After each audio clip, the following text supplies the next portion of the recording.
How this forum is going to work is each candidate will have 10 minutes to present his platforms, policies, or he can tell you a little bit about himself. And after each candidate does that individually, we'll open the floor up for 15 minutes for questions. As a police officer or as a soldier, it has a lot of responsibilities. Those responsibilities are not taken for granted. They are earned as a police officer. Those responsibilities are very serious. I don't want to have, I don't want to get feedback. My concern is whenever you give someone that authority, that you need to make sure they're not abusing it. As a police officer, I have that authority to take somebody's liberty away from them. I have that authority to take somebody's life. That is an awesome responsibility, and you can't abuse it. In the legislators have that same responsibility. They cannot abuse that responsibility we the people give them. When we elect someone to go to Austin, they're representing us. They're not representing some special interest group. They're not out representing the clique or the good old boy system. They're out. They should be representing the people. 25 years ago, I started working for a lot of other campaigns, people's campaigns. I was the guy that was out putting the signs out. I was out typesetting the newsletters. I was doing the direct mail pieces. I would go out on election day every year, supporting whichever candidate it was. Whenever you listen to the candidates, actually listen to what their message is, what they're wanting to do, and who they're representing. All these years, I always thought I was doing the right thing, and unfortunately, a lot of the people that I supported were just strictly running a campaign. They were politic. Once they got elected, they never did what they said that they were planning on doing. They cratered. They had no conviction.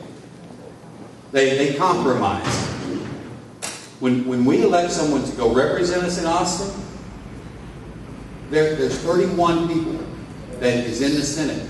We need to make sure every one of them that are on the Republican or on the conservative platform are the ones that will stand their ground, that will not crater, will not give in just because it's popular with someone else, whether it's their lobbyist, whether it's their social club that they run around in. And we elect our representatives to represent us. That's the first part of my platform, is no strings attached. I will not let a lobbyist tie my hands from representing the people. We all know what's happened over the years. We've started losing our liberty.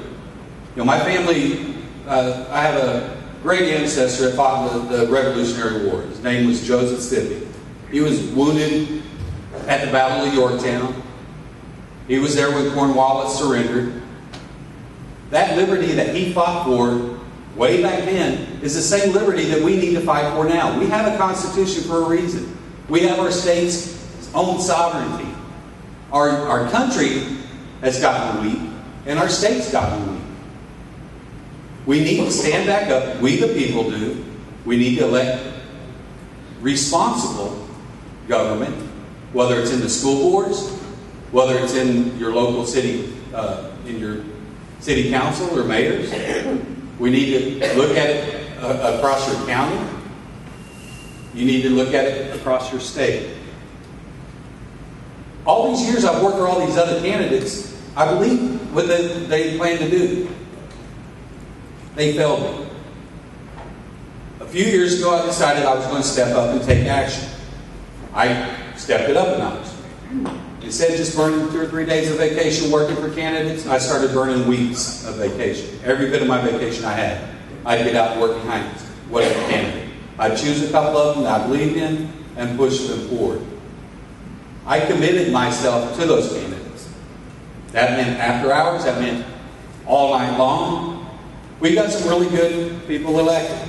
Real strong conservatives that are representing the people and not the special interests. About 2 years ago, a couple of good races came through, and we got some good conservatives to ride on the coattails of many other people, and they got elected. They haven't failed us yet. Some of them have, but across the board, no, they've done real well. Republican Party should be very proud of the conservative representatives that they did get, and the ones that they're ashamed of, they need to oust them. Whenever you take that pledge, as a preschooler, we just took the pledge. As a preschooler, I learned to say the pledge to the American flag. It was more than just about that flag. It was about America. It's about what we are. As a kid growing up in Cub Scouts, on my honor, I do my duty, do my best, God and country. Same thing. And that's whenever you're little guy. I went off into the Army, took the same pledge. I'll defend America. From in or abroad. It's no different than what we expect every day whenever we get our elected officials. We expect them to defend us, represent us. 22 years ago, I became a police officer, a deputy sheriff. The same thing. I took an oath to defend and protect the U.S. Constitution, the Texas Constitution. None of that has ever changed, and those oaths never expired. I've said it repeatedly, over and over. It didn't take me being a politician or a candidate or somebody standing up with a microphone in front of other people to spout that same news, that same advice. We have to take our country back. We have to take our state back. We have to take our communities back. As a police officer, I do have some kind of, I don't want to say it, respect in the community, because I did earn that respect. I did. But I have some skin in that game. I'll go out and I'll put something extra into it. I might go out and deal with some Cub Scout groups or some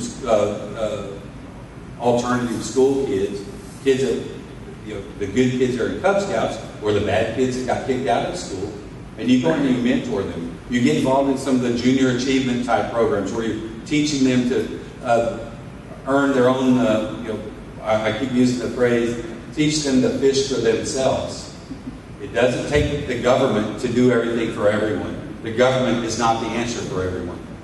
As a little kid, my family was very poor. I was the kid that was in the orphanage, literally. At the age of 3 or 4, my father married my mom. I got out of that orphanage and we struggled. We were very poor kids. Our church came by every Sunday and brought us food.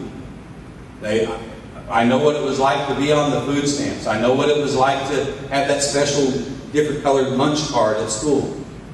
It wasn't an entitlement back in the 60s. It was a way that you had to take that extra little step. So whenever I hear me being critical of somebody saying entitlements or receivership, believe me, I've walked that walk. I've seen where it is valuable as long as it's not being abused. You take all of what I am now that I've made myself into, the kid that didn't, I joked about it before, but as a little kid, my bedroom was the right-hand side of the hall closet. My little brother had the left-hand side of the hall closet. My sisters had the bedroom and my parents had the other room. There's 9 kids in my family. Believe me, we ran out of closets, okay? But nowadays, we want to have the government jump in there, and the government needs to in many ways, because there's abuse and there's neglect and everything else. As a police officer, I've seen it.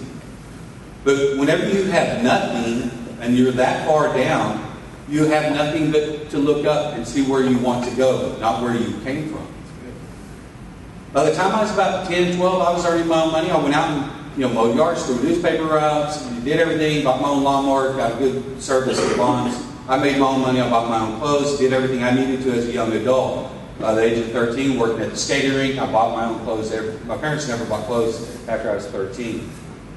At the age of 17, I graduated high school, went off into the Army. I learned to quit being babysitted and become the babysitter.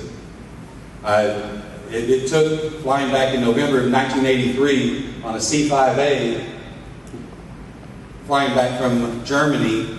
It had 75 caskets on board. It was the Marine barracks that blew up in Germany, or in Beirut. Those bodies all came over to Germany and they flew back to the States.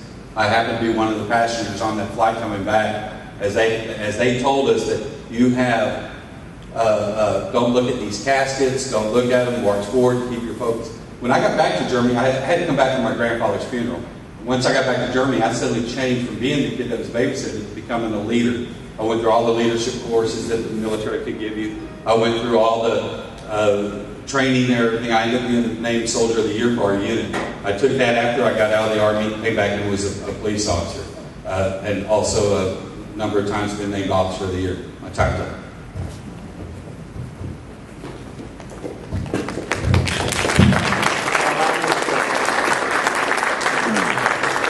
Thank y'all for being here tonight. I want to thank the Clear Lake Tea Party for putting this event on and giving us the opportunity to come and visit with you.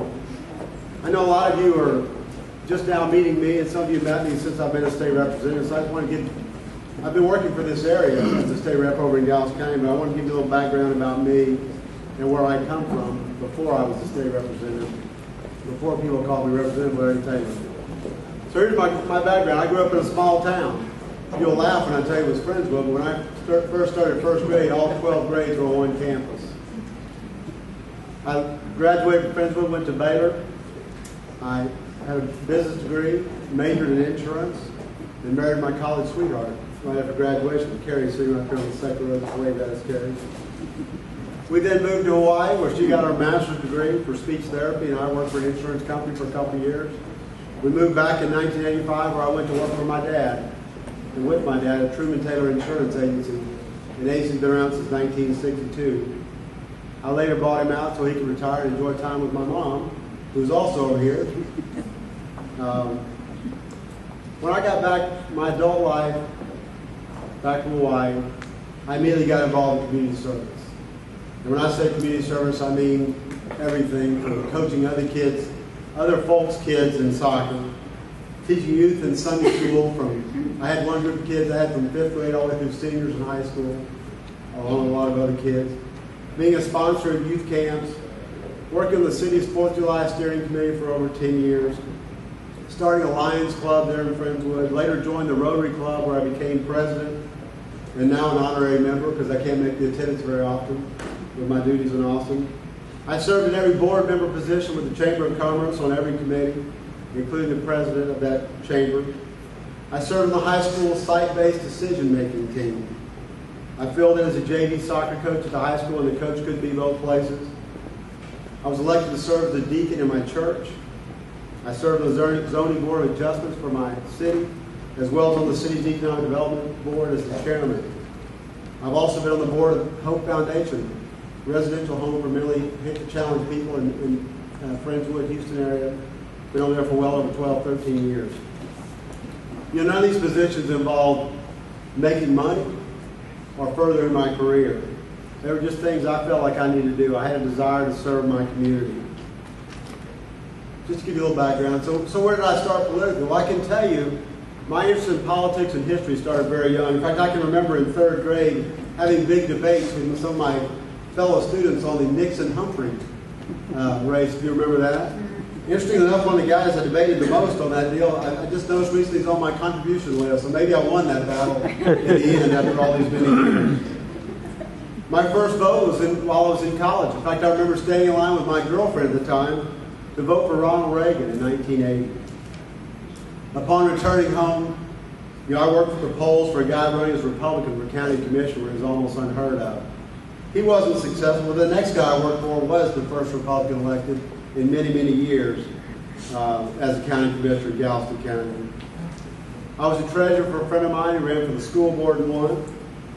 I worked on a few city council races, and I also worked at several election cycles for Steve Stockton. If you remember that race, Amen. We defeated a 42-year entrenched Democrat incumbent.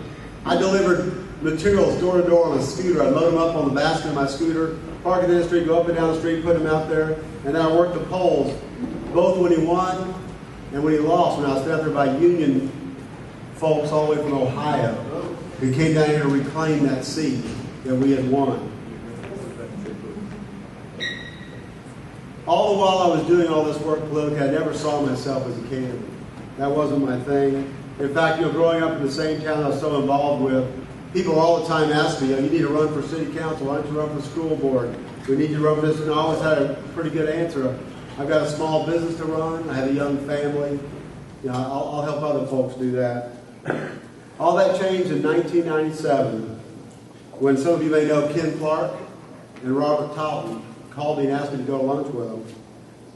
And during the course of that lunch, they described some of the issues they were having trouble with at the state legislature that they weren't getting done. And the guy who had the seat, a Democrat, was saying one thing at home and doing something different in Austin. But they inspired me, along with the timing when they asked me, to say yes to that first run for state rep. And I did. And I ran hard. We knocked on over 10,000 doors. We were the #1 money raiser for challengers in that cycle for Republicans. I was 38 years old, and all my training up to that point, well, the last elective office I'd run for was junior high parliamentarian.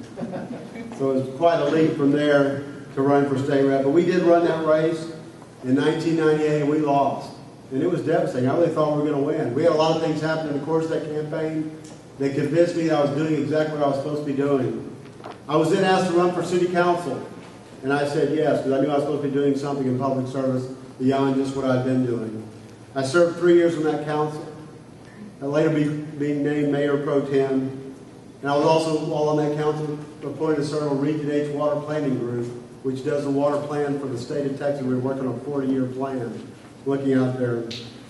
And I tell you, that time on city council really prepared me for what came next. I didn't really think I'd ever run again. After that year-long campaign, I was beat. My family was tired. It was brutal to go through that process and lose. But I was convinced again in 2002, after redistricting, to run again. We won that time. There was a 3-way Republican primary. I won without a runoff. And I defeated a well-funded, wealthy Democrat trial lawyer, which, by the way, all my general elections have been against, wealthy Democrat trial lawyers. That's who the enemy is, folks. It's not the folks in this room. My first session in 2003, when I went up there, I was part of the new Republican majority for the first time in over 100 years in Texas, to have a Republican majority in the Texas House. We handled things like a budget shortfall at that time, about $10 billion. We passed tort reform. We passed redistricting. Remember the congressional redistricting?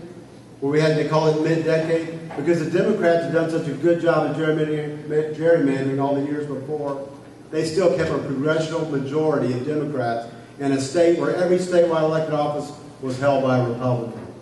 So I don't get all this whining about gerrymandering redistricting. They've been doing that to us for years. We fought that battle, took several special sessions. In fact, you may remember some of the things the Democrats, the lengths they went to. They left the state. Remember that? Yeah. The House went to Ardmore, the senators went to Albuquerque, and we were left waiting on them to come back so we get back to work with the people of Texas. That same session, do you remember the mold crisis? With my insurance background, I was called in to help with that. We helped resolve that. At the end of the session, I was named by my Republican colleagues as the freshman of the year for the Republican class, a class of 26 members. Later on, I worked on work comp reforms, helped pass record property tax cuts. We helped keep our regulations reasonable for industry in this area. We were able to clean our air at the same time we're growing jobs in this great state. In 2009, I saw redistricting coming up again. At that point, we were down to 76 to 74, Republicans and Democrats. And I saw the next election being so crucial because redistricting was rolling around again. And you know what happens if the Democrats get it? They're very good at gerrymandering. So I asked to be elected caucus chair for a Republican caucus, and I was elected unanimously for that position. And my point of getting elected to that was to help us organize. Yes, we won the votes, but we didn't do a good job a lot of times organizing and strategizing and working with the press. And so part of my role as chairman, I established a caucus pack for our Republicans to help go out and elect other Republicans to help in the cause of getting more Republicans to help us in the session after redistricting. Y'all know what happened in 2010. We came back and we won. We won big. And I'm not taking all the credit for it. There was a guy named Obama that helped a lot. Y'all might remember that. But we were in a position to take advantage of that. We ended up with 101 Republicans out of 150. So in 2010, I was elected again unanimously to serve as a caucus chair. We handled another tough budget, $27 billion, most of which, by the way, was caused by the federal government cutbacks. We handled redistricting again, which unfortunately, what the Democrats always do when they don't win, they take it to court. And as you see, we're now in a race that never ends, right, Dan? We passed the sonogram bill. We passed voter ID, which I must say, the session before the Democrats had filibustered on the House floor for 5 solid days to keep us from having something so simple as a photo ID to vote, to protect your sacred right to vote. We passed other numerous election reforms that I was able to help with as the chairman of the Elections Committee. We also had some local issues you may be very well familiar with. TWIA, which some of the folks in Galveston County will be more familiar with, and UTMB, which is important for you in this area, having a level 1 trauma care facility in this area to help take care of the Houston area. Just remind you, the enemy is not in this room. We're just picking the winner among us to go out and fight the enemy. We've got to win in November, and then we've got to go up into Austin and take care of business. None of these things I just listed to you that were done without a fight. Everyone involved in the fight, and you need to have someone up there with a track record of getting it done. Thank you very much. I'm Dave Norman. I'm going to be your next Texas Senator. I'd like to first thank the Clear Lake Tea Party for putting on what is another of their candidate forums. So many that they've had, and it's really all the behind-the-scenes work that goes on just to set one of these up, whether it's just getting the building, setting up the chairs, and doing it. So thank you. Like I said, I'm Dave Norman. I'm running to be your next Texas Senator. I'd like to tell you who I'm not, or tell you who I am, and then hopefully get to questions pretty quickly. I don't see myself as a politician, maybe a citizen statesman. I'm not an agent of special interest. I'm a husband. My lovely wife Bonnie over here, who's been with me for 27 years, going on 28 years. I'm a father. Got couple of wonderful kids. One at the University of Texas, my daughter Anne Marie, and I've got a junior at Clear Falls High School in Pima, who's going to be an ambassador for the Rotary Exchange Program to Belgium next year, giving up her senior year. I'm a small business owner. Just across the street in Webster on Texas Avenue. I've got an insurance agency. I'm second generation. It started in 1970 by my mother, who's back there at the back. Many of you might know her, Lillian Norman Keeney. She's a Republican activist, mayor of Pro Tem of Taylor Lake Village. Also commissioner of license, Texas Department of License and Regulation. So if you've got an issue with boxing in Texas, you can talk to her. Boxing. I'm also a veteran, and Heidi Teese wasn't here because I had this joke I was going to do. Because Heidi always reminds us that all the veterans in the room took that oath to uphold the Constitution from both enemies, both foreign and domestic. And I know there's plenty of veterans in here. But I was going to call her Heidi Expertise. It sounds like Teese, and it's a joke for insiders and candidates. But anyway, I'm proud if the Tea Party people understood that one. In 1966, I immigrated to the U.S. with my parents. My father was part of the brain drain that put the Apollo project on the moon. He was a young engineer on the Blue Streak Missile Project, which was a intercontinental ballistic missile developed by British Aerospace to obviously launch nukes all over the world. My family's lived the American dream. I know the U.S. is the best country in this world. I know Texas is the best state in this country.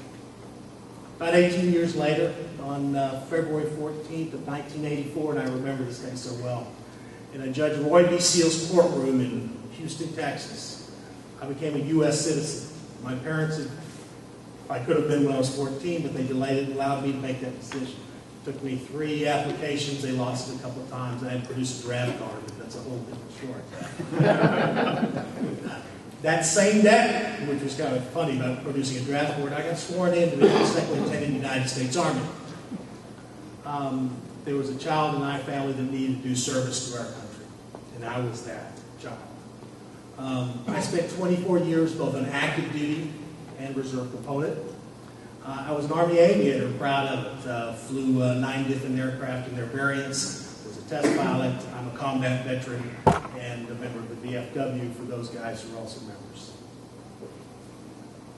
But I stand before you today as a concerned Texan and not as anything else. I'm concerned about 4 major issues right now. We need to secure our borders. There's no doubt about it. It's not just a social or economic issue. It's a security issue, as we've heard today. We've had these questions. I mean, we border a country that currently is the most dangerous country in the world to live in. Over 50,000, or close to 50,000 drug murders and gang war murders along our border in the last 6 years. I'm concerned that our conservative Texas values that we all hold so dear are being replaced in Austin, Texas with values that are frankly that of special interest groups. It seems like our legislature only passes things unless they have a gun to their head or it's approved by the lobby. I'm concerned about the budget issues that we talk about. Basically, Washington-style budget tactics don't work in Washington, and they sure as heck don't work in Texas. We know that we've underfunded Medicaid and possibly education this current budget cycle. As soon as we get back into session, we're going to have to write a check. I think it was probably put best by Tom Sues, who is Texas Commissioner of Health and Human Services, a Perry appointee, a very conservative Republican.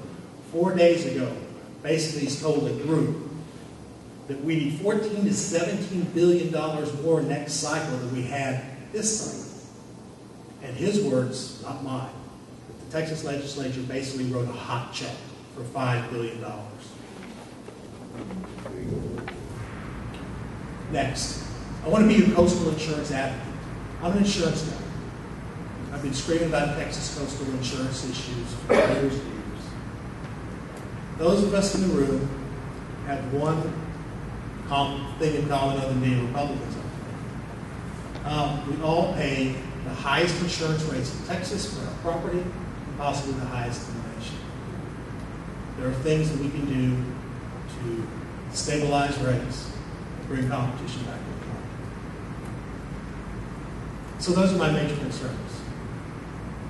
It's all about leadership and discipline. You know, when I was a young second lieutenant, whether it was getting a deuce and a half out of the motor pool, pushed online, Carrie, I know that you know what a jack shaft is on a deuce and a half. There's probably others in there, or planning a deep attack mission across enemy lines. It's all about focusing on the mission, seeing the objective, and getting there. So, I'm Dave Norman. I want to answer your questions.